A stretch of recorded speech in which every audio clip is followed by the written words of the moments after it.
Hello students, welcome to my YouTube channel APA maths classes. आज की इस video में हम बात करेंगे फंक्शन की। फंक्शन के लिए आपको सबसे पहले तो एक तो डेफिनेशन पता होनी चाहिए फंक्शन की, उसके बाद डोमेन और रेंज हम कैसे निकालते हैं किसी भी फंक्शन की, उस पर हमने बात करनी है। तो फंक्शन से रिलेटेड आपके सारे क्वेश्चंस हो जाएंगे अगर ये तीन चीज़ें आपको क्लियर है तो। Definition, how to find its domain and range. ठीक है, तो सबसे पहले डेफिनेशन की बात करें तो एक रिलेशन ही होता है। Function is a relation from set A to B and it is denoted by f, और ये डॉट लगा के ए से बी, इस तरह से हम इसको डिनोट करेंगे। F is a relation from set A to the set B if this f is said to be function if every element of a has unique element in b। अब यहाँ पर आपको दो चीजें पकड़नी है, एवरी एलिमेंट, एवरी और unique. ठीक है, ये दो चीजें आपको समझ में आनी चाहिए फंक्शन की डेफिनेशन में कि फंक्शन क्या है। आपका एक रिलेशन है from set A to B if every element of A, यानी कि ए सेट का हर element 1 2 3 4 5, suppose for an example अगर मैंने ये उठाया है कि ए सेट में आपके 1 2 3 4 5 है और बी सेट में इस तरह से एलिमेंट पड़े हैं आपके। ठीक है, और मैंने क्या किया, एक फंक्शन एफ जो है ए से बी तक डिफाइन किया है such that f of a is equal to 2a। ठीक है, मैंने इसको इस तरह से डिफाइन कर दिया, यानी कि ए के सारे एलिमेंट्स आपके कवर होने चाहिए, यहाँ से एक भी एलिमेंट आपका बचना नहीं चाहिए, यानी कि इधर के हर एलिमेंट की इमेज यहाँ पर एग्जिस्ट करनी चाहिए, हर एलिमेंट की, एवरी एलिमेंट, यहाँ से कोई भी एलिमेंट आपका छूटना नहीं चाहिए फंक्शन होने के लिए। ठीक है, दूसरी बात क्या है कि वो जो इमेज एग्जिस्ट करेगी ना वो यूनिक होनी चाहिए, यानी कि एक एलिमेंट की दो इमेज नहीं आनी चाहिए। दो एलिमेंट की एक इमेज आ सकती है, कोई इशू नहीं है, लेकिन हर एलिमेंट की यूनिक इमेज एग्जिस्ट करनी चाहिए इधर। अगर मैं इस फंक्शन को डिफाइन करूं तो इसमें एलिमेंट्स कौन से आएंगे, एफ इज इक्वल टू, हाँ जी, 1 की अगर बात करें तो 1 इंटू 2, दूसरा 2 की बात करें तो 2,4 आएगा, 3,6 आएगा, और 2 भी है इसमें, 4 भी है, 6 भी है। देन यहाँ से 4 उठाया आपने, 4,8 आएगा, यहाँ से 5 उठाया आपने, 5,10। ठीक है जी, यहाँ का हर एलिमेंट आपका जो है यहाँ से इमेज को एक तरह से एग्जिस्ट कर रही है, इमेज यहाँ के हर एलिमेंट की 2 4 6 8 10, लेकिन यहाँ पर कुछ एक्स्ट्रा एलिमेंट्स है तो पड़े रहने तो कोई दिक्कत नहीं है। यहाँ पर एक्स्ट्रा पड़े रह सकते हैं, यहाँ नहीं रह सकते हैं। ए के सारे एलिमेंट कवर होने चाहिए, ए के सभी एलिमेंट्स की इमेज यहाँ पर होनी चाहिए। दूसरी बात, वो जो इमेज होगी ना वो यूनिक होगी, यानी कि 1 की इमेज 2 कह रहे हो और 1 की इमेज 4 भी कह रहे हो तो वो आपका फंक्शन नहीं होगा फिर। ठीक है, 1 की इमेज 2 और 2 की इमेज भी 2, ये आपका फंक्शन हो सकता है। उसके बाद हम इसको आगे रीड करेंगे कि टाइप्स ऑफ फंक्शन, कि into function, many one function, onto function, वो डिपेंड करता है कि भाई किस तरह से इमेजेस एग्जिस्ट कर रही हैं। दो एलिमेंट्स की सेम इमेज हो सकती है, एक एलिमेंट की दो इमेज नहीं हो सकती है। सिर्फ ये दो चीजें ध्यान रखनी है हमने, every element of A should be covered and its image is unique. Her element की जो इमेज होगी वो भी क्या होगी, यूनिक होगी। ठीक है, इसको हम डिफाइन करेंगे, f of a is equal to B.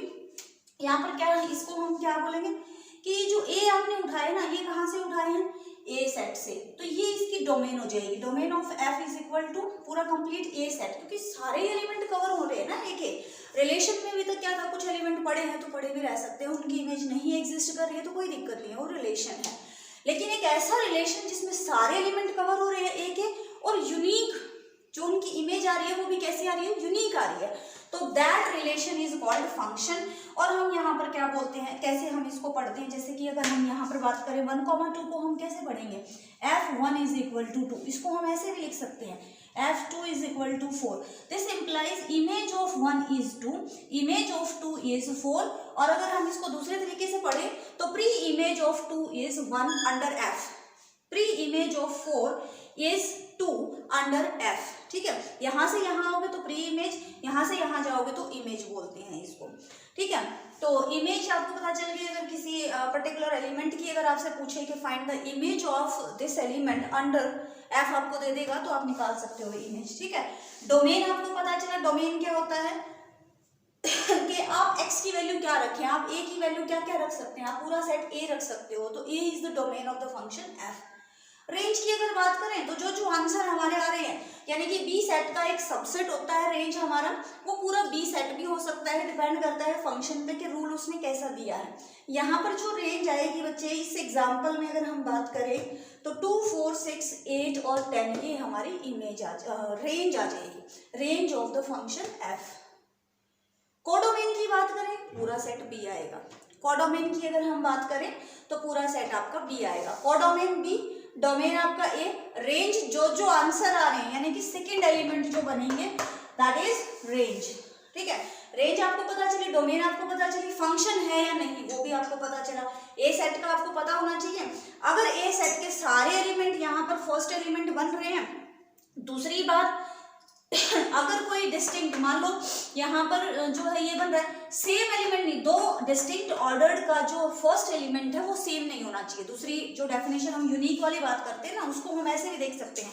अगर मुझे ये बताना हो कि ये फंक्शन है या नहीं है, ये बिल्कुल फंक्शन है, क्योंकि 1, 2, 3, 4, 5 सारे ऑर्डर्ड पेयर डिस्टिंक्ट हैं। दूसरी बात, ए में 1, 2, 3, 4, 5 है, तो इसकी डोमेन भी 1, 2, 3, 4, 5 आ रही है, तो ये मेरा फंक्शन है। यूनिक को भी ये फॉलो कर रहा है और एवरी एलिमेंट को भी। तो दो चीजों का ध्यान रखना है, every element of A has unique element in B, तो एवरी और यूनिक, बस। तो आपको फंक्शन की डेफिनेशन क्लियर, डोमेन कैसे निकालेंगे, रेंज कैसे निकालेंगे, कोडोमेन कैसे निकालेंगे, इमेज ऑफ एनी एलिमेंट भी आप निकाल सकते हैं। ठीक है जी, क्वेश्चन तो नहीं, पहले टाइप्स ऑफ फंक्शन करते हैं हम। कुछ टाइप्स ऑफ फंक्शन आएंगे हमारे पास, जैसे कि आइडेंटिटी फंक्शन, रैशनल फंक्शन। कुछ फंक्शंस मैंने यहाँ पर लिखे हैं। फर्स्ट जो फंक्शन है that is identity function. Identity function कैसे डिफाइन होता है, फंक्शन जो है आर से आर, रियल नंबर से रियल नंबर पे आपका डिफाइन होता है। F x is equal to x, F1 निकालो तो 1 आंसर आएगा, एफ ऑफ 2 निकालेंगे तो 2 आंसर। 1 की इमेज 1, 2 की इमेज 2, 3 की इमेज 3, 4 की इमेज 4, -1 की इमेज -1, -2 की इमेज -1। ऐसे जो फंक्शंस होते हैं, ऐसे फंक्शंस आपके आइडेंटिटी फंक्शन कहलाते हैं। इसकी अगर डोमेन की बात करें तो पूरा रियल नंबर उठ के आएगा। रेंज की अगर हम बात करें तो फिर से वही आंसर आ रहे हैं, जो डोमेन है वही आपका रेंज है, यानी कि आर, रियल नंबर। उसके बाद आपका था कौन सा, अच्छा इसका जो ग्राफ बनेगा बच्चे वो कैसे बनेगा आइडेंटिटी फंक्शन का। अगर ये मेरा एक्स एक्सिस पे एक्स है, यहाँ पर अगर मेरा एफ ऑफ एक्स है, ठीक है, और अगर ये एक्स है तो f x is equal to x. X की वैल्यू जो 1 रख रहे हो तो फंक्शन भी 1 आ रहा है, 0 रख रहे हो तो 0 आ रहा है, एक्स को 2 रख रहे हैं तो आंसर 2 आ रहा है, 3 रख रहे हैं तो 3 आ रहा है, -1 रख रहे हैं तो -1, -2 रख रहे हैं -2। तो ये आपकी लाइन आती है आइडेंटिटी फंक्शन के लिए, ये आपका ग्राफ बनता है। ठीक है, तो इसकी डोमेन और रेंज आपके रियल नंबर होती है। कांस्टेंट फंक्शन की अगर हम बात करें तो एक्स की वैल्यू चाहे कुछ भी रख दो, एफ ऑफ एक्स की वैल्यू हमेशा कुछ कांस्टेंट होगी, वो कांस्टेंट आपका फिक्स रहता है। 1, 2, 3 कुछ भी वैल्यू हो सकती है, सी यहाँ पर हमने लिया है। अगर मैं इसकी ग्राफ की बात करूँ तो ग्राफ हमारा कैसे बनेगा, ये अगर एक्स है और ये अगर आपका एफ एक्स है इस एक्सिस पे, तो x की वैल्यू 0 रख रहे हो तो भी कुछ c कांस्टेंट है, x की वैल्यू 1 रख रहे हो तो भी कोई कांस्टेंट, x की वैल्यू 2 रख रहे हो तो भी सेम कांस्टेंट, सेम, और वो भी सेम है कांस्टेंट। ठीक है, तो ये इस तरह से एक line parallel to x axis बनता है कांस्टेंट फंक्शन का ग्राफ। अगर इसकी डोमेन और रेंज की बात करें तो डोमेन तो पूरा का पूरा रियल नंबर आएगा, डोमेन जो है वो पूरा का पूरा रियल नंबर आएगा, और जो रेंज आएगी, रेंज यानी कि आंसर क्या आ रहा है, आंसर क्या आ रहा है, कांस्टेंट आ रहा है, कांस्टेंट यानी कि सी आ, तो इसकी जो रेंज आएगी वो आएगी आपकी C, range is equal to C and domain is equal to x. X क्या ले सकते हो, पूरा रियल नंबर, तो डोमेन आपकी आर रहेगी। पॉलिनोमियल फंक्शन, पॉलिनोमियल फंक्शन ऐसे जो कि आपकी पॉलिनोमियल की फॉर्म में होते हैं, इस तरह के फंक्शन होते हैं। इसका अगर हम ग्राफ बनाएं तो ग्राफ डिपेंड करता है कैसी पॉलिनोमियल है, फंक्शन आपका कैसा है, क्वाड्रेटिक में है या क्यूबिक में है। एक्स की वैल्यू रखते चले जाओ, एफ एक्स की वैल्यू आ जाएगी, प्लॉट कर दो, आ जाएगा आंसर। डोमेन और रेंज भी इसकी तभी निकलेगी जब आपका रेंज, तो खैर इस डोमेन तो इसमें ये रियल नंबर ही रहेगा, रेंज जो डिपेंड करता है फंक्शन कैसा दिया है। सपोज आपका फंक्शन कुछ इस तरह से दिया है, f x is equal to x square, polynomial function है, इसको हम डिफाइन कर सकते हैं। इसकी जो रेंज आएगी, डोमेन आएगी, वो तो पूरा रियल नंबर आएगी। रेंज की बात करें तो एक्स का स्क्वायर यानी कि ऑल पॉजिटिव रियल नंबर्स। ठीक है, रैशनल आगे आता है आपका रैशनल फंक्शन। रैशनल फंक्शन जैसे कि नाम से पता चल रहा है कि रैशनल टाइप में, यानी कि f x upon g x की टाइप में जो भी फंक्शन होते हैं, where g x is not equal to 0।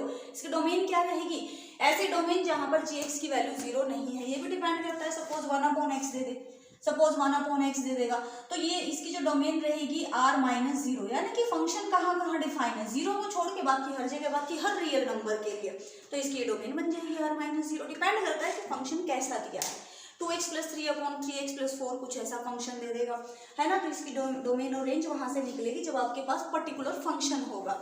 उसके बाद आता है मॉडुलस फंक्शन। मॉडुलस फंक्शन क्या होता है, जैसे कि हमने पहले ही पढ़ा है कि मोड में अगर आप कोई भी वैल्यू रखते हैं -1 2 3 -7 -4/3, तो वो हमेशा और हमेशा आंसर क्या आएगा, उसका पॉजिटिव आएगा।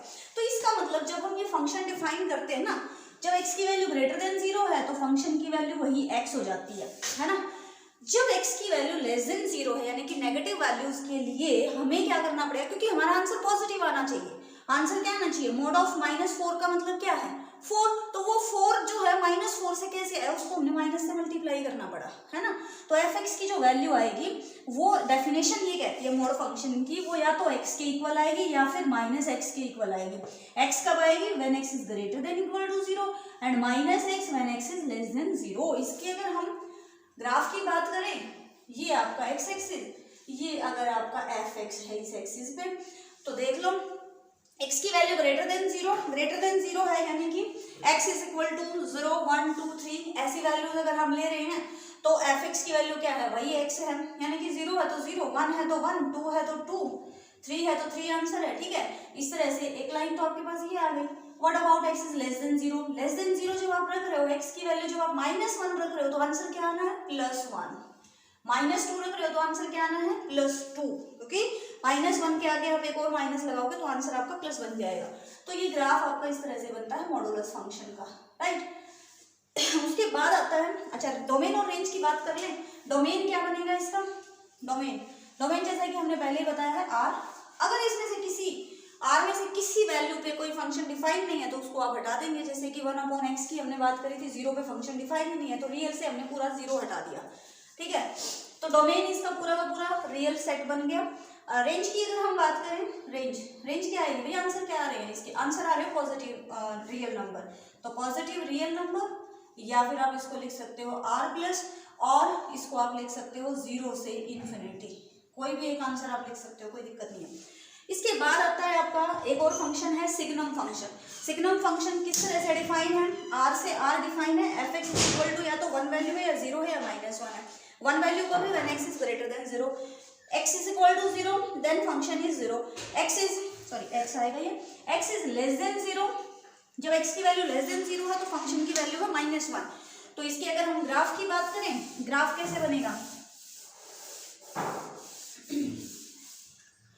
ग्राफ की अगर हम बात करें, यहाँ पर आपका x एक्सिस है और यहाँ पर आपका fx है y एक्सिस पे, ठीक है जी। जब x greater than 0 है देन fx की वैल्यू है 1, यानी कि x की वैल्यू जब greater than 0, पहले 0 की बात कर रहे हैं तो 0 है, तो ये पॉइंट है आपका। x की वैल्यू जो greater than 0 है तो वैल्यू है 1, ठीक है, तो ये 1, यानी कि ये इंक्लूड नहीं है तो मैंने इसके आगे ये लगा दिया, यानी कि 0 इंक्लूड नहीं है, बाकी सारा है, सिर्फ 0 को छोड़ के ये बाकी सारा 1 1 1 आंसर आ रहा है। जब x लेस देन 0 है, x की वैल्यू लेस देन 0 इधर है, पूरा लेस देन 0, x की वैल्यू जो है लेस देन 0 इस वाले एक्सिस पे है, इधर की साइड लेफ्ट साइड में, तो जो fx है ना उसकी वैल्यू है -1 यानी कि यहाँ, ठीक है ना। तो ये 0 फिर से मुझे यहाँ से छोड़नी पड़ेगी। ये जो मैंने सर्कल बनाया है इसका मतलब ये है कि 0 इंक्लूड नहीं है, बाकी 0 से जस्ट इधर से स्टार्ट हो जाता है, आंसर -1 है। This is the signum function. अब इसकी डोमेन की बात करें, पूरा रियल आएगा, पूरा रियल पे डिफाइन है भाई, x greater than 0 पे भी डिफाइन है, 0 पे भी और लेस देन 0 पे भी, है ना। तो डोमेन की अगर हम बात करें तो पूरा रियल नंबर आ गया। रेंज की बात करें तो रेंज क्या है, जो आंसर आए, आंसर तो 3 ही वैल्यूज आ रही हैं, 1 0 -1। अब इसको आपने सेट में लिखना है, यानी कि 3 पर्टिकुलर आंसर आ रहे हैं 1 0 -1, ठीक है जी। रेंज आ गई, डोमेन आ गई। इसके बाद हमारा एक और टाइप बचता है ग्रेटेस्ट इंटीजर फंक्शन, ठीक है। ग्रेटेस्ट इंटीजर फंक्शन भी आपके डिफाइन है r से r तक, सच दैट f(x) = हम इसको ऐसे ब्रैकेट में लिखते हैं, इसका मतलब होता है ग्रेटेस्ट इंटीजर फंक्शन, बड़ी ब्रैकेट जब हमने लगा दी। इसका बच्चे आंसर क्या आता है, f(1) की अगर हम बात करेंगे, f(1) की, इसका मतलब होता है कि इससे छोटा जो भी ग्रेटेस्ट इंटीजर है, इससे छोटा जो भी ग्रेटेस्ट इंटीजर है, इसका आंसर 0 हो जाएगा। एफ ऑफ 1.5 की अगर हम बात करेंगे तो 1.5 से छोटा जो ग्रेटेस्ट इंटीजर है इससे छोटा, यानी कि अगर रियल लाइन की बात करेंगे 0 है, ये 1 है, ये 2 है आपका, 1.5 यहाँ है, इससे इधर आ जाओ तो 1 आंसर आ गया। एफ ऑफ -2.1 की अगर हम बात करें, ये आपका -1 है, ये आपका -2 है, -2.1 इधर है, इससे छोटा किधर आएंगे, इधर आएंगे, लेफ्ट में आएंगे, तो इसका आंसर आएगा -3, है ना। तो इस तरह से अगर हम बात करें यहाँ पर, तो अगर मैंने कह दिया यहाँ पर कि greatest integer of x is equal to where x line between -1 to 0, -1 से 0 के बीच में जितने भी हैं उनका आंसर क्या आएगा, -1 आएगा, है ना। जब x की वैल्यू क्या करें हम, 0 से x इज 0 to 1, 0 से 1 की अगर हम बात करें तो ग्रेटेस्ट इंटीजर का आंसर आएगा आपका 0, ठीक है। तो इस तरह से हम कर सकते हैं। अच्छा, इक्वल टू का भी आंसर आपका क्या आएगा, 1 का आंसर आपका 1 ही आएगा यहाँ पर, इक्वल टू के लिए आपका आंसर वही आएगा सेम, ठीक है। तो ये इक्वल टू भी इसमें इंक्लूड हो जाएगा।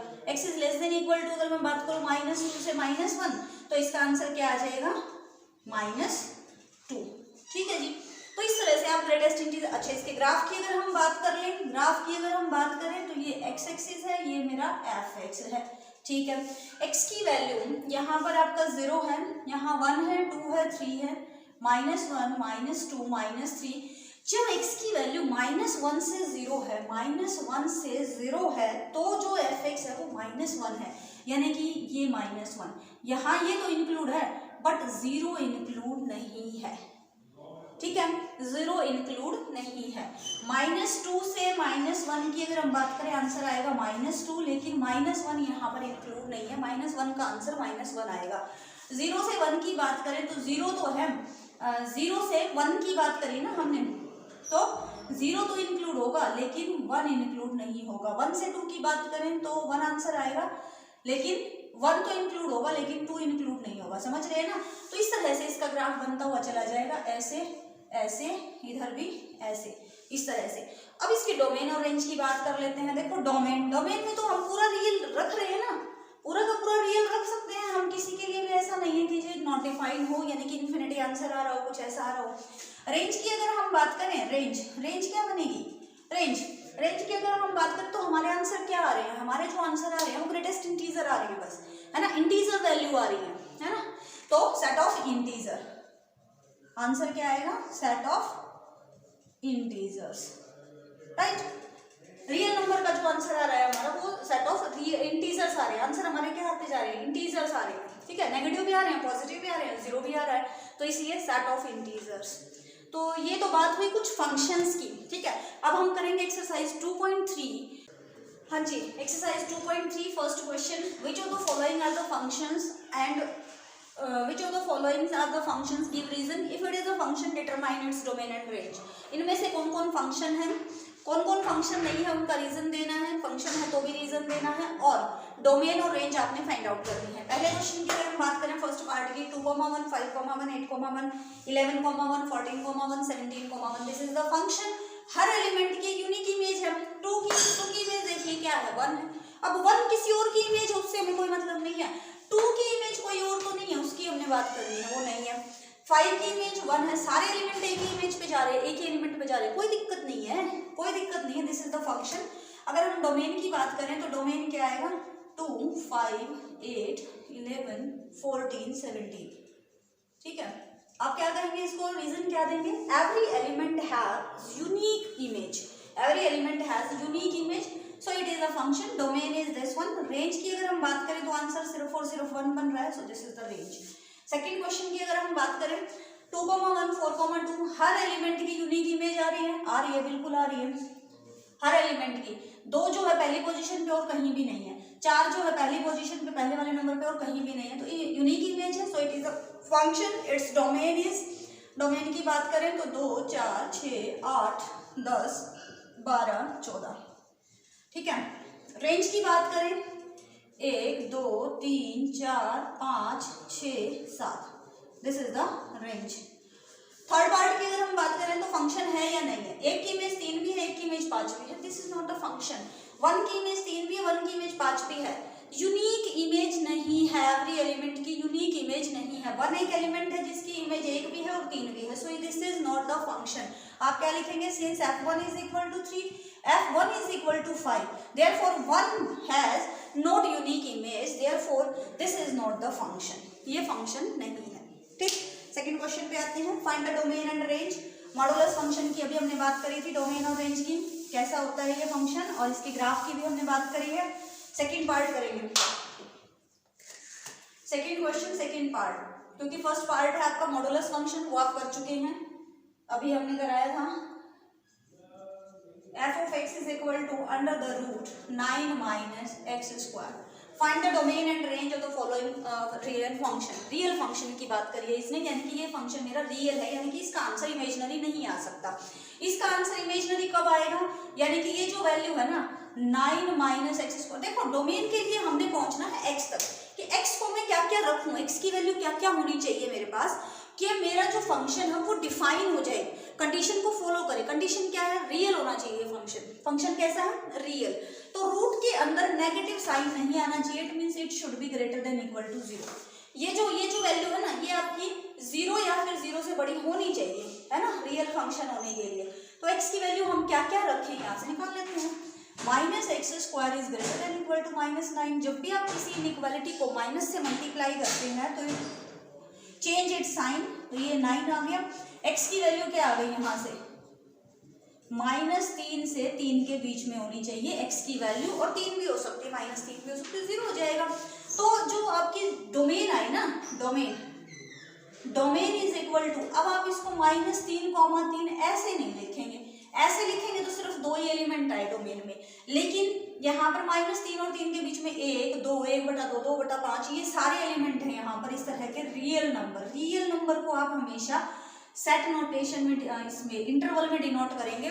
और इंटरवल क्योंकि यहाँ पर -3 और 3 भी इंक्लूड है, इक्वल टू का साइन है, इसलिए यहाँ पर आपकी क्लोज ब्रैकेट लग जाएगी। सो this is the domain of the function, this one. Now what about range, range में क्या आंसर आएगा आपका।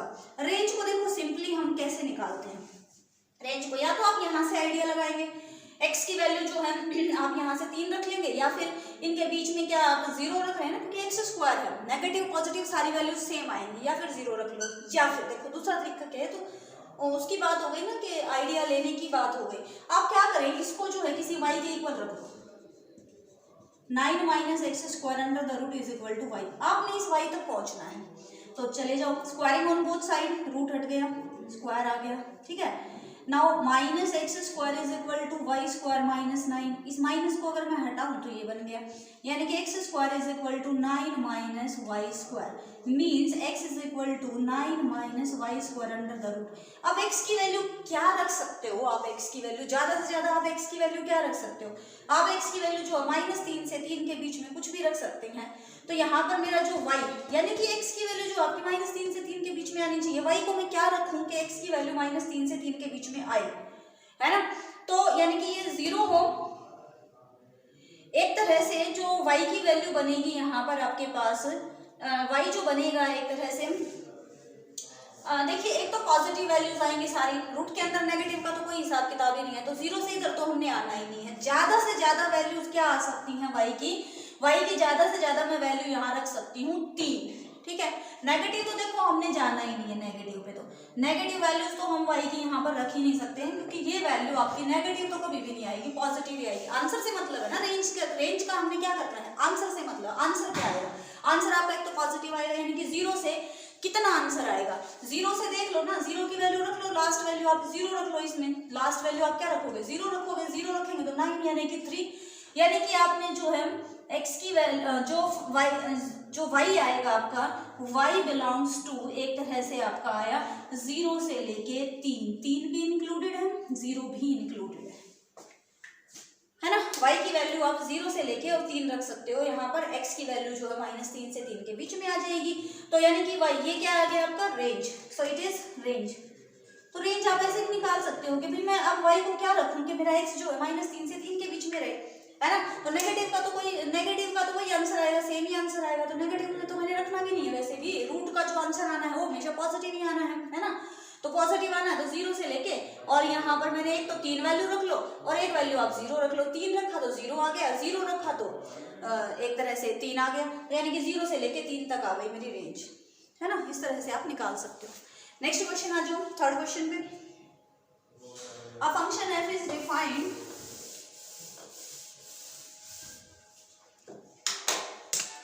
तीसरा क्वेश्चन,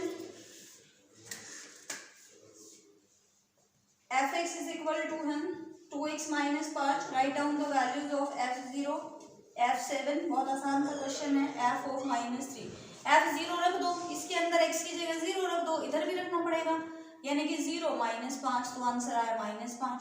f of 7 रख दो, x की जगह पर 7 रखा तो 7 में 14 -5, यानी कि 9 आंसर आया। f of -3 रखोगे तो यहाँ -3 रखो, -6 -5, यानी कि -11, तो ये आंसर आ गया। बहुत छोटा सा क्वेश्चन था। फोर्थ क्वेश्चन में भी ऐसे ही निकालना है। टी सी आपको गिवन है, T C is equal to 9c/5 plus 32, तो फाइंड t0। निकाल सकते हो आप t0, यानी कि c की जगह क्या रख दो 0, यानी कि 32 आ गया। t28, t की जगह 28 रखना है c की जगह पर, तो 9 × 28 डिवाइडेड बाई 5 प्लस 32 निकाल सकते हो आप इजीली, है ना। ये भी सारी वैल्यूज निकाल सकते हो। फिफ्थ क्वेश्चन पे इसका फोर्थ पार्ट जो है ना, इसका फोर्थ पार्ट है the value of c where T C is equal to 212। कहते हैं सी की वैल्यू निकालोगे, टी सी आपका 212 हो, टी सी तो ये वैल्यू है, यानी कि इसको 212 के इक्वल रख दें।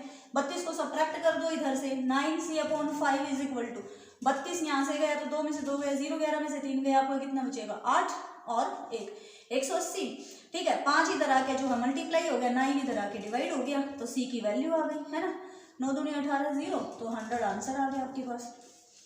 उसके बाद है आपका fifth question, find the range of the following functions. Range निकालनी है, इनके आंसर्स क्या आएंगे उसकी बात करनी है, डोमेन की बात नहीं करनी, रेंज निकालनी है। ठीक है, fifth question first part, f of x is equal to 2 - 3x where x belongs to R। Domain तो इसने दे ही दिया है, x greater than 0। Second part, f(x) is equal to x² plus 2 where x is a real number. ठीक है, third part की बात करें तो f(x) is equal to x, ये तो आपको पता ही है, ये क्या है आपके पास आइडेंटिटी फंक्शन। इसकी डोमेन और रेंज की हमने भी बात करी थी। तो इसकी अगर x इसने कहा है कि x is a real number, x belongs to R, तो जो x लेंगे वही आपका आंसर आएगा, यानी कि डोमेन अगर R है तो रेंज भी R हो जाएगी। तो इसकी तो बात ही खत्म यहाँ पर, है ना। रेंज भी इसकी वही हो गई और डोमेन भी यही हो गई। फर्स्ट पार्ट की अगर हम बात करें, फर्स्ट पार्ट क्या है आपके पास, f(x) is equal to this one, x belongs to R, x greater than 0 रखना है। x की वैल्यू ग्रेटर देन 0 रखोगे तो आंसर्स क्या आएंगे एक तरह से, है। x की वैल्यू जब आप ग्रेटर देन 0 रख रहे हो तो रख लो, ये लो x की वैल्यू ये 0 है, 1 है, 2 है, 3 है, इस तरह से वैल्यूज अगर आप रखते हुए जाते हैं तो क्या आंसर आएंगे। हाँ जी, f of 0 एक बार निकाल के देख लो, थोड़ा सा आइडिया मिल जाएगा। 0 रखा तो आंसर 2 आया। f of 1 अगर रख रहे हो तो 2 - 3, यानी कि -1 आंसर आ रहा है। f of 3 रख रहे हो तो 2 - 3 3 9, यानी कि -7। तो ये तो नेगेटिव की तरफ जा रहे हैं, यानी कि 2 से इधर इधर आंसर आएंगे आपके, 2 से इधर इधर आंसर आएंगे, यानी कि -∞ से 2। और 2 क्या है, इंक्लूड है। हाँ जी, बिल्कुल इंक्लूड है, इन्फिनिटी की तरफ से ओपन होता है। तो this is range of this set f। Now f(x) is equal to x² plus 2। Second part, x is a real number, x को रियल नंबर रखते हुए चले जाओ। x को रियल नंबर रखोगे, x की वैल्यू नेगेटिव रखो, पॉजिटिव रखो, हमेशा आंसर क्या आना है आपको पॉजिटिव। उसमें 2 ऐड करोगे तो भी हमेशा पॉजिटिव रहेगा, यानी कि जो रेंज आएगी ना, रेंज का मतलब सीधा सीधा है कि आंसर क्या आ रहे हैं आपके। आंसर आपको पता चलेगा कि डोमेन क्या है, यानी कि x को आप क्या रख सकते हो, x की वैल्यू रियल रख सकते हो। रियल मतलब नेगेटिव, पॉजिटिव, फ्रैक्शन, आपके जो रूट वाले हैं, रैशनल, सारी वैल्यूज यहाँ पर रख सकते हो आप इजीली। तो जैसे ही आपने इसकी वैल्यू रखी है, आपको पता है नेगेटिव आंसर तो आएगा ही नहीं। x की वैल्यू -5 रख लो, -10 रख लो, -1000 रख लो, ये क्या बनेगा, क्योंकि ये स्क्वायर है तो ये आपको पॉजिटिव बन जाएगा। उसमें 2 ऐड करोगे तो भी पॉजिटिव रहेगा। तो रेंज क्या आएगी आपके पास, real number, positive real number. या तो इसको ऐसे लिख देते हैं हम, है ना, या फिर आप इसको कैसे लिख देते हो, 0 से इन्फिनिटी। 0 आपका इंक्लूड होगा, नहीं होगा, 0 तो आंसर आएगा ही नहीं ना किसी के लिए भी, तो 0 भी इंक्लूड नहीं होगा।